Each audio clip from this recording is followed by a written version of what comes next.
Saya bisa menyampaikan bahwa berhaji itu kalau mau nikmat,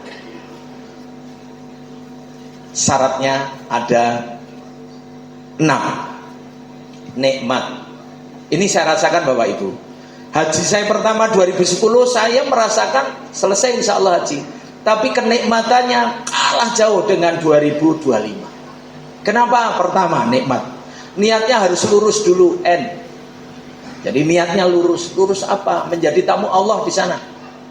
Hilangkan semua pangkat dunia, jabatan, harta kita, apa semua di dunia ini tinggalkan. Ketika kita jadi tamu Allah sama semua. Maka saya memilih reguler.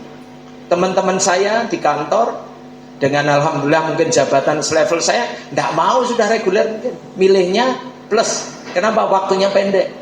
Saya justru ingin menikmati panjang, dapat gaji, cuti 42 hari, 54 hari, nikmat. Tapi memang kita harus siap menanggalkan semua privilege urusan dunia. Niatnya lurus apa Bapak Ibu? Menjadi tamu Allah. Yang namanya tamu Bapak Ibu, kita ini tamu, boleh nggak kita mengatur tuan rumah? Nah, ini filosofinya, nggak boleh. Tamu mau hebatnya seperti apa, kalau dia bertamu maka harus tunduk pada tuan rumah, dan itu berat. Tuan rumahnya siapa Bapak Ibu? Allah Ta'ala. Kita menjadi orang hebat di Indonesia, pejabat, kaya raya mungkin, ketika kemudian tidak lurus niatnya di sana, nanti pingin dilatih, menganggap orang lain, jamaah yang lain, beda dengan saya, lurus niatnya tidak lurus. Yang kedua, ilmunya harus cukup. Ilmu. Saya terus terang mendapatkan ilmu itu tidak gampang. Kalau orang Jawa ada tembangnya bahkan Bapak Ibu, ngelmu iku kelakone kang dilaku, lekase lawan kas tegese kas nyantosani, setya budya pangekesing durang kara. Itu tembang pojok. Ngelmu saya nggak panjang lebar, karena kalau panjang lebar jadi tausiah nanti. Kalau tausiah nanti tempatnya lain. Ilmu itu bisa bagus ketika dijalani. Bapak Ibu, ketika 2010 saya belum mendapatkan ilmu yang cukup. Maka saya nggak ngerti ketika ternyata pada saat kita sholat di Mina itu tidak boleh kita melaksanakan sholat rawatib. Ini jarang diberikan. Jadi ketika kita mabit di Mina 3 hari, 4 hari, tidak ada yang namanya di Mina sholat rawatib, kecuali rawatib sebelum subuh. Makanya begitu kita sholat di Mina itu, adzan tidak diberikan kesempatan, adzan selesai langsung iqomah. Ilmunya ternyata ada, yang jarang kemudian kita pelajari. Maka di sana kenapa? Karena syafa. Kecuali sholat sunnah qobliyah subuh, hanya itu. Yang kedua, ilmunya lagi yang lain, bahwa ternyata wukuf itu waktu yang sangat luar biasa. Allah memberikan kesempatan untuk kita, doa kita langsung sundul langit istilahnya, sampai arsy-Nya Allah mengguncang Allah. Bahkan Allah membanggakan kita di hadapan malaikat. Itu umat-umatku yang kemudian datang dengan lusuh berdebu, maka akan kukabulkan doanya apapun. Saya ketika 2010 Bapak Ibu, saya berdoa itu hanya 1 jam. Padahal ba'da duhur ya, dimulainya sampai hampir maghrib. Kami waktu itu doa hanya mungkin kira-kira tidak sampai 1 jam. Setelah itu bingung mau doa apa ya. Kalau anak sekarang mengatakan gabut, maka kemudian keluar tenda, ngobrol, main handphone apa. Ketika 2025 kemarin, karena alhamdulillah bekal ilmu saya sudah cukup, maka saya ngerti betul bahwa selama ba'da duhur itu sampai maghrib, menjelang maghrib hukum selesai, saya tidak boleh kemana-mana. Ternyata di tenda pun ya namanya ilmunya macam-macam. Ada yang ribut, ada yang ya sudah. Ketika ribut saya keluar. Saya berdoa di tengah lapang, berdoa kepada Allah, dan itu nikmat sekali. Salah satu doa yang janji dari Allah bahwa doa di sini akan dikabulkan. Saya mohon doa promosi. Demi Allah itu, Saya nangis, saya mohon doa promosi. Dan ternyata Allah sungguh tidak pernah ingkar janjinya. Begitu pulang sampai di Indonesia, tanggal 4 Juli malam mendarat di Adi Sumarmo, saya buka handphone, saya mendapatkan SK promosi. Itu janji Allah yang kadang-kala kita tidak yakin dengan itu. Saya mendapatkan SK promosi, alhamdulillah. Saya ke Jakarta, saya sehingga bisa naik pangkat saya dari bintang 1 jadi bintang 2. Alhamdulillah remunerasi saya naik banyak, tunjangannya naik banyak, dan kenikmatan itu nyata, Allah bayar tunai. Itu ilmu, butuh ilmu itu. Berikutnya nanti ilmu akan diberikan oleh di KBI Amal Syuhada ini. Maka tidak salah Bapak Ibu, di sini tadi gudangnya ilmu. Berikutnya nikmat K, kuat fisik, kuat atau mampu fisiknya. Bapak Ibu boleh, mungkin fikihnya mengatakan enggak apa-apa, enggak sehat enggak apa-apa, enggak bisa jalan, misalnya enggak bisa lempar jamarot, diwakilkan boleh. Enggak bisa tawaf, naik apa itu?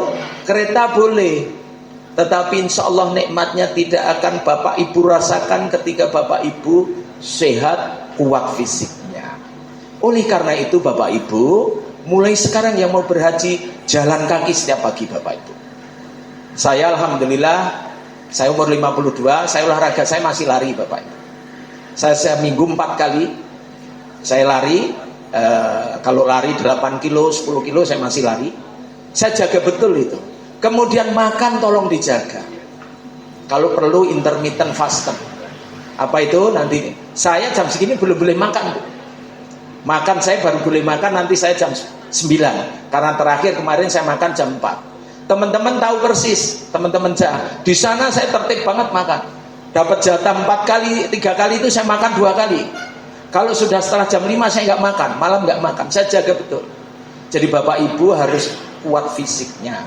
Dimulai dari sekarang yang mau berangkat, tolong setiap pagi sempatkan jalan sehat. Kenapa? Kemarin kami lempar jamarot PP itu 1 jam. Lempar jamarot PP 1 jam, jaraknya 10 kilo. Saya kan pakai terbiasa jam untuk jalan saya lari itu. Kalorinya sekali jalan 700 kilo, 700 kalori. Artinya kita makan 2 kali itu habis. Kenapa? Karena panas sekali, jaraknya jauh dan butuh kekuatan. Jadi saran saya Bapak Ibu yang mau berangkat haji, mulai sekarang olahraga dibiasakan, jalan pagi, kemudian makannya dijaga. Insya Allah dengan itu kuat sehingga bisa berhaji tidak hanya yang pokok-pokok saja. Ibu bapak bisa berangkat haji, bisa apa di Madinah, ilmu lagi bahwa di Madinah itu ada satu keistimewaan luar biasa. Ketika kita berwudu dari hotel, kemudian kita berangkat ke Masjid Kuba, sholat 2 rakaat, pahalanya sama umroh.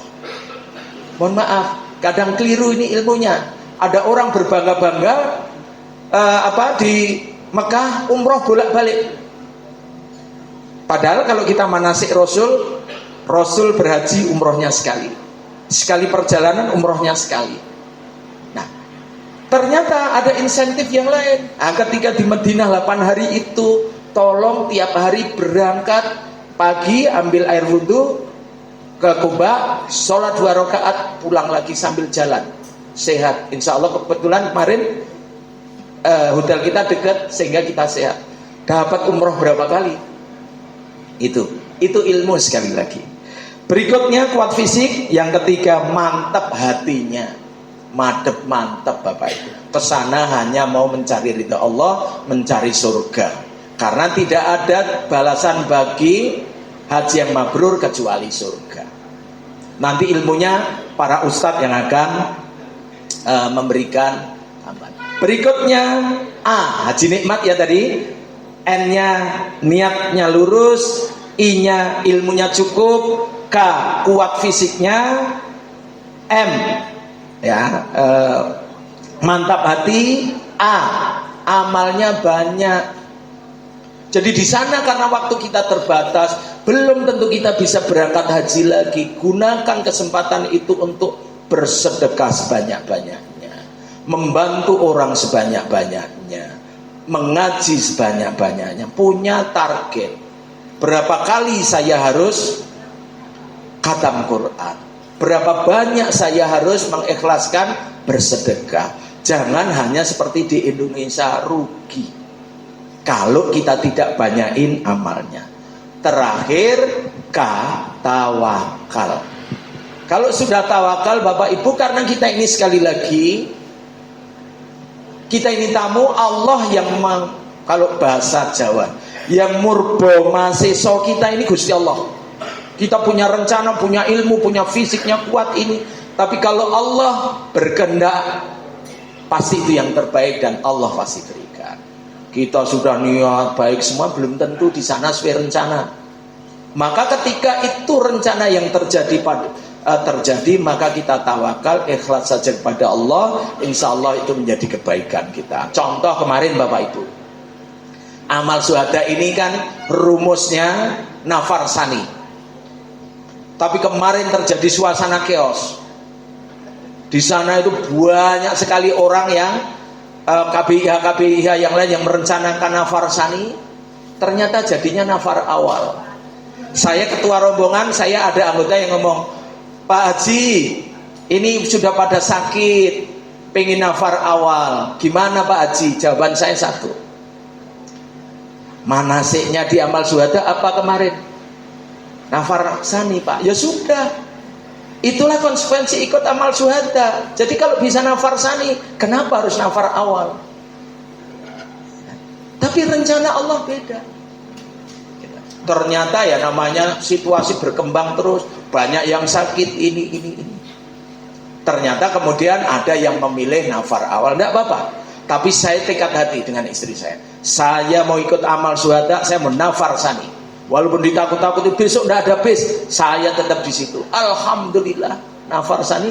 Begitu hari kedua nafar sani dengan beberapa, malah lebih enak. Yang pulang nafar awal macet bisnya, sampai di sana mau balik lagi nggak bisa. Jadi semua tawakal kepada Allah. Ketika niatnya sudah lurus, serahkan saja pada Allah. Jangan terganggu kanan kiri, jangan mikir kanan kiri. Pokoknya aku mau niat ini, mencari ridha Allah. Bismillah, semoga Allah memberikan pertolongan.